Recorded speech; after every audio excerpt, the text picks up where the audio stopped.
ಕಾರ್ಯಕ್ರಮವನ್ನು ಆಯೋಜನೆ ಮಾಡಿದರು. ಈ ಒಂದು ಖಾಸಗಿ ಶಾಲೆ ಶಿಕ್ಷಕರ ಈ ಒಂದು ಕಾರ್ಯಕ್ರಮದಲ್ಲಿ ನಮ್ಮ ಈ ಒಂದು ಲೋಕಸಭಾ ಕ್ಷೇತ್ರದ ಸದಸ್ಯರಾದಂಥ ಸನ್ಮಾನ್ಯ CN ಮಂಜುನಾಥ್ರವರು ಹಾಗೂ ನಮ್ಮ ಕೇಂದ್ರ ಮಾಜಿ ಸಚಿವರು ಆದಂಥ ಎ ನಾರಾಯಣಸ್ವಾಮಿ ಅವರು ಅನೇಕ ಮುಖಂಡರು ಕಾರ್ಯಕ್ರಮದಲ್ಲಿ ಭಾಗವಹಿಸಿದರು. ಇವತ್ತು ಖಾಸಗಿ ಶಾಲೆಗಳಲ್ಲಿ ಆನೇಕಲ್ನಲ್ಲಿ ಅತಿ ಹೆಚ್ಚಾಗಿದ್ದು ಅವಳ ಕುಂದುಕೊರತೆಗಳ ನಿವಾರಣೆಗಾಗಿ ಅವರದೇ ಆದ ಒಂದು ಸಂಘವನ್ನು ಸ್ಥಾಪನೆ ಮಾಡಿದ್ದಾರೆ. ಅವರು ಶಿಕ್ಷಣದ ಜೊತೆಗೆ ಮಕ್ಕಳ ಶಿಕ್ಷಣ ಜೀವನ ಗುಣಮಟ್ಟವನ್ನು ಹೆಚ್ಚಿಸಬೇಕು ಮತ್ತು ಮಕ್ಕಳ ಒಂದು ಮುಂದಿನ ದಿನಗಳ ಅವರ ಶಿಕ್ಷಣಕ್ಕೆ ಹೆಚ್ಚಿನ ಅನುಕೂಲವಾಗುವ ರೀತಿಯಲ್ಲಿ ಮತ್ತು ಅವರ ಕಷ್ಟಗಳಿಗೆ ನಿವಾರಣೆಗಾಗಿ ಒಂದು ಸಂಸ್ಥೆಯನ್ನು ಮಾಡಿದ್ದಾರೆ. ಇದು ಹೆಚ್ಚಿನ ಒಂದು ಉತ್ತಮವಾದ ಕಾರ್ಯಗಳನ್ನು ಮಾಡಬೇಕು ಮತ್ತು ಈ ಮೂಲಕ ಖಾಸಗಿ ಶಾಲೆಯಲ್ಲಿ ಕೆಲಸ ಮಾಡುವಂಥ ಎಲ್ಲ ಶಿಕ್ಷಕರಿಗೂ ಉತ್ತಮ ಒಂದು ವ್ಯವಸ್ಥೆ, ಅವರಿಗೂ ಅನುದಾನವನ್ನು ಬರುವಂತೆ ಆಗಬೇಕು ಮತ್ತು ಅವರ ಜೀವನ ಮಟ್ಟವನ್ನು ಸುಧಾರಿಸುವಲ್ಲಿ ಈ ಒಂದು ಕಾರ್ಯಕ್ರಮ ಯಶಸ್ವಿಯಾಗಿ ಆಗಬೇಕಂತೇಳಿ ನಾನು ವೈಯಕ್ತಿಕವಾಗಿ ಅಭಿಪ್ರಾಯ ಇಟ್ಕೊಳ್ತೀನಿ. ನಮಸ್ತೆ, ನನ್ನ ಹೆಸರು ರಾಹುಲ್ ಅಂತ ಹೇಳಿ ಟಾಟ್ಮೋರಿಂದ ಸ್ಟೇಟ್ ಹೆಡ್ ಆಗಿದ್ದೇನೆ. ಬೇಸಿಕ್ಲಿ ಇವತ್ತಿನ ಕಾರ್ಯಕ್ರಮ ಏನಂತ ಹೇಳಿದ್ರೆ ಆನೇಕಲ್ಲಲ್ಲಿರೋ ಎಲ್ಲ ಒಂದು ಸ್ಕೂಲಿನ ಪ್ರಿನ್ಸಿಪಲ್ಸ್ ಆಗಿರ್ಬೋದು, ಸ್ಕೂಲಿನ ಓನರ್ಸ್ ಆಗಿರ್ಬೋದು ಇಲ್ಲಿ ಸೇರಿದ್ದೀವಿ. ಸೊ ಇಲ್ಲಿ ಏನಂತ ಹೇಳಿದ್ರೆ ಎಜುಕೇಟರ್ಸ್ ಎಲ್ಲರೂ ಒಟ್ಟಿಗೆ ಸೇರಿ ಒಂದು ಮಕ್ಕಳಿಗೆ ಯಾವ ರೀತಿ ಮುಂದೆ ಫ್ಯೂಚರ್ಸಲ್ಲಿ ಪ್ಲ್ಯಾನ್ ಇರಬೇಕು, ಯಾವ ರೀತಿ ಒಂದು ಎಜುಕೇಷನ್ ಸಿಸ್ಟಮಲ್ಲಿ ನಾವು ಯಾವ ರೀತಿ ಚೇಂಜಸ್ ತಂದು ಮಕ್ಕಳನ್ನ ಬೆಳವಣಿಗೆಗೆ ಯಾವ ರೀತಿ ಎಫರ್ಟ್ಸ್ ಹಾಕಬೇಕು ಅಂತ ಹೇಳಿ ಒಂದು ಇಂಟರ್ನಲ್ ಮೀಟಿಂಗ್ ಇದೆ. ಜೊತೆಗೆ ನಮ್ಮ ಕಂಪ್ನಿ ಥಾಟ್ಮೋರ್ ಕಡೆಯಿಂದ ನಾವೇನು ಮಾಡ್ತಾಯಿದ್ದೀವಿ ಅಂತ ಹೇಳಿದ್ರೆ, ಕೋವಿಡಲ್ಲಿ ನೀವು ಎಸ್ಪೆಷಲಿ ನೋಡಿದರೆ ಮಕ್ಕಳು ಏನಾಯಿತು ಅಂತ ಹೇಳಿದ್ರೆ, ಸೊ ತುಂಬ ಜನ ವೀಡಿಯೋ ಬೇಸ್ ಪ್ಲ್ಯಾಟ್ಫಾರ್ಮ್ಗೆಲ್ಲ ಹೋದರು. ಯೂಟ್ಯೂಬ್ ಆಗಿರ್ಬೋದು, ಗೂಗಲ್ ಆಗಿರ್ಬೋದು, XYZ ಅಪ್ಲಿಕೇಶನ್ಗಳಾಗಿರ್ಬೋದು ಹೋದರು. ಬಟ್ ಅದಾದಮೇಲೆ ಏನಾಯಿತು ಅಂತ ಹೇಳಿದ್ರೆ ಎಷ್ಟೋ ಜನಕ್ಕೆ ಸ್ಕೂಲ್ಸ್ಗೂ ಮತ್ತು ಆ ಅಪ್ಲಿಕೇಶನ್ಗೂ ಸಂಬಂಧ ಇಲ್ಲಿದೆ. ಸ್ಕೂಲಲ್ಲಿ ಏನು ಓದ್ತಾ ಇದ್ದಾರೆ, ಇಲ್ಲೇ ಬೇರೆ ಓದ್ತಾ ಇದ್ದಾರೆ, ಬೇರೆ ವಿಧಾನದಲ್ಲಿ ಓದ್ತಾ ಇದ್ದಾರೆ, ಟೀಚರ್ಸ್ಗೆ ಯಾವುದೇ ಥರ ಕಂಟ್ರೋಲ್ ಇರೋಲ್ಲ. ಸೊ ಇಲ್ಲಿ ನಾವು ಥಾಟ್ಮೋರಲ್ಲಿ ಏನು ಮಾಡ್ತಾ ಇದ್ದೀವಿ ಅಂತ ಹೇಳಿದ್ರೆ, ಸ್ಕೂಲ್ಗೆ ಒಂದು ಎಕೋಸಿಸ್ಟಮ್ ಕ್ರಿಯೇಟ್ ಮಾಡಿ ಸ್ಕೂಲ್ಸ್ಗೆ ನಾವು ಒಂದು ಅವ್ರಿಗೆ ಮಕ್ಕಳಿಗೆ ಏನು ಕಂಪ್ಲೀಟಾಗಿ ಕನೆಕ್ಟೆಡ್ ಇರೋ ಥರ.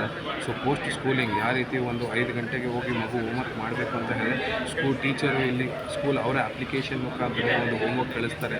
ಆ ಮಗು 5 ಗಂಟೆಯಿಂದ 6 ಗಂಟೆ ಕೂತ್ಕೊಂಡು ಹೋಮ್ವರ್ಕ್ ಮಾಡಬೇಕು. 5 ಗಂಟೆಗೆ ಆಗಿಲ್ಲ ಅಂತ ಹೇಳಿದ್ರೆ ಆಬ್ಸೆಂಟ್ ಅಂತ ಇರ್ತಾರೆ.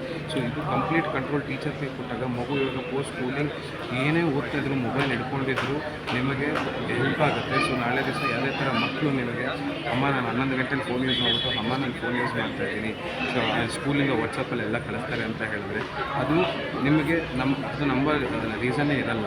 ಸೊ ಇವಾಗ ಏನಾಗುತ್ತೆ, ಟೀಚರ್ಸು ನಿಮಗೆ ಹೇಳಿರ್ತಾರೆ ಸ್ಕೂಲಿಂದ ಏನೇನಾದರೂ ಇದೇ ಅಪ್ಲಿಕೇಶನಲ್ಲಿ ನಡೆಯುತ್ತೆ, ಅದು 5ರಿಂದ 6 ಗಂಟೆವರೆಗೂ ಮಾತ್ರ ನಡೆಯುತ್ತೆ ಅಂತ. ಸೊ ಮಕ್ಕಳು ಬೇರೆ ಆಪ್ಷನ್ನೇ ಕೇಳಿದ್ರೆ it is not for education purpose. So ಈ ರೀತಿ ಒಂದು ಸ್ಕೂಲ್ಸ್ಗೆ ಹೆಲ್ಪ್ ಮಾಡ್ತಾ ಇದ್ದೀವಿ. ಜೊತೆಗೆ ಒಂದು ಒಲಿಂಪಿಯಾಡ್ ಪ್ರೋಗ್ರಾಮ್ ಮುಂದೆ ಒಂದು ಡಾಕ್ಟರ್ಸ್ ಆಗಿರ್ಬೋದು, ಮೆಡಿಕಲ್ಸ್ ಆಗಿರ್ಬೋದು, ಅಥವಾ ಒಂದು ಇಂಜಿನಿಯರಿಂಗ್ ಆಗಿರ್ಬೋದು, IIT ಆಗಿರ್ಬೋದು, ಎಲ್ಲದಕ್ಕೂ ಒಂದು ಕಾಂಪಿಟೇಟಿವ್ ಎಕ್ಸಾಮ್ ಅನ್ನೋದಿದೆ. ಆ ಕಾಂಪಿಟೇಟಿವ್ ಎಕ್ಸಾಮ್ಸ್ಗೆ ನಾವು ಕೋಚಿಂಗ್ನ ಸ್ಕೂಲಲ್ಲೇ ನಿಮ್ಮ ಸ್ಕೂಲ್ ಕ್ಯಾಂಪಸಲ್ಲೇ ಇವಾಗ 6ನೇ ಕ್ಲಾಸಿಂದ ನೀಟ್ ಫೌಂಡೇಶನ್ಸ್ ಮಾಡ್ತಾ ಇದ್ದಾರೆ. ಅದನ್ನು ಕೂಡ ನಿಮ್ಮ ಸ್ಕೂಲ್ಸ್ ಕ್ಯಾಂಪಸಲ್ಲಿ ನಾವು ಆಫ್ಲೈನ್ ಕೂಡ ಮಾಡ್ತಿರ್ತೀವಿ. ಜೊತೆಗೆ ಮಕ್ಕಳಿಗೆ ಇಯರ್ ಲಾಂಗ್ ಒಲಿಂಪಿಯಾಡ್ ಪ್ರೋಗ್ರಾಮ್ ಯಾವ ರೀತಿ ಇಂಟರ್ನ್ಯಾಷನಲ್ ಸೈನ್ಸ್ ಪ್ರೋಗ್ರಾಮ್ಸ್ಗೆಲ್ಲ ಈ ಚಿಕ್ಕ ವಯಸ್ಸಿಂದನೇ ಅವರ ಇಂಟ್ರೆಸ್ಟ್ನ ಡೆವಲಪ್ ಮಾಡಿಕೊಂಡು ಆ ಥರ ಒಂದು ಡಾಕ್ಟರ್ಸ್ ಆಗಿರ್ಬೋದು, ಇಂಜಿನಿಯರ್ಸ್ ಆಗಿರ್ಬೋದು ಆಗಬೇಕು, ಮುಂದೆ ಅಚೀವ್ ಮಾಡಬೇಕು ಅನ್ನೋದನ್ನ ತಿಳಿಸ್ಕೊಡ್ತಿರ್ತೀವಿ. ಸೊ ಅದಕ್ಕೆ ನಾವು ಒಂದು ಕಂಪ್ಲೀಟ್ ಇಯರ್ ಒಲಿಂಪಿಯಾಡ್ ಪ್ರೋಗ್ರಾಮ್ ಕೂಡ ಪ್ರೊವೈಡ್ ಮಾಡ್ತಿರ್ತೀವಿ. ಜೊತೆಗೆ ಒಂದು ಸ್ಮಾರ್ಟ್ ಬೋರ್ಡ್. ಇವತ್ತಿನ ದಿವಸ ಏನಾಗಿದೆ, ಎಲ್ಲ ಸ್ಮಾರ್ಟ್ ಟೆಕ್ನಾಲಜಿ ಆಗಿದೆ. ಒಂದು ಬುಕ್ ಕೊಟ್ಟು ಓದು ಅನ್ನೋದಕ್ಕಿಂತ ಮಗು ಒಂದು ಬುಕ್ ಕೊಟ್ಟರೆ ಓದೋದಕ್ಕೆ 1 ವಾರ ತೊಗೊತಾರೆ. ಅದೇ ಒಂದು ಫಿಲಮ್ ತೋರಿಸಿದ್ರೆ ಅದೇ ಬುಕ್ಕಲ್ಲಿರೋದು ಪಾಠನ ನಾವು ಒಂದು ಮೂವಿ ಹಾಕಿದ್ರೆ 2 ಅವರಲ್ಲಿ ನಿಮಗೆ ಲೈಫ್ ಲಾಂಗ್ ನೆನಪಿರುತ್ತೆ. ಆ ರೀತಿ ಅವರ ಕಾಂಟೆಂಟ್ಗಳನ್ನ ನಾವು ಏಜ್ ಸ್ಪೆಸಿಫಿಕ್, ಗ್ರೇಡ್ ಸ್ಪೆಸಿಫಿಕ್ ಕಾಂಟೆಂಟ್ನ ನಾವು ಕೊಡ್ತಿರ್ತೀವಿ. ಸ್ಕೂಲಲ್ಲಿ ಆ ಸ್ಮಾರ್ಟ್ ಬೋರ್ಡ್ ಮುಖಾಂತರ ಮಕ್ಕಳಿಗೆ ಕಲಿತಾ ಇರ್ಬೋದು. ಸೊ ಈ ಥರ ಒಂದು ವಿಚಾರಗಳು ಇವತ್ತು ಡಿಸ್ಕಸ್ ಆಯಿತು. ಸೊ ಇವತ್ತಿನ ಮೀಟಿಂಗಲ್ಲಿ ಇದನ್ನೆಲ್ಲ ಪ್ರೆಸೆಂಟ್ ಕೂಡ ಮಾಡಿದ್ದೀವಿ. ಸ್ಕೂಲ್ಸ್ಗೆ ಯಾವ ರೀತಿ ಮಕ್ಕಳು ಸ್ಕೂಲ್ಸ್ ಎಫರ್ಟ್ ಆಗ್ತಾಯಿದೆ ಮಕ್ಕಳು ಬೆಳವಣಿಗೆಗೆ ಅನ್ನೋದು ಯಾವ ರೀತಿ ಬೆಟರಾಗಿ ಮಾಡಬೇಕು ಇನ್ನು ಎಜುಕೇಷನ್ ಸಿಸ್ಟಮಲ್ಲಿ ಅನ್ನೋದನ್ನು ಡಿಸ್ಕಸ್ ಮಾಡಿ ತಿಳಿಸ್ಕೊಡ್ತೀವಿ. ತಮ್ಮ ಹೆಸರು ಸರ್? ನನ್ನ ಹೆಸರು ರಾಹುಲ್ ಅಂತ ಹೇಳಿ, ಸೀನಿಯರ್ ಮ್ಯಾನೇಜರ್ ಆಗಿದ್ದೀನಿ, ಕರ್ನಾಟಕ ಹೆಡ್ ಆಗಿದ್ದೀನಿ. ಸೊ ಥಾಟ್ಮೋರ್. Thank you.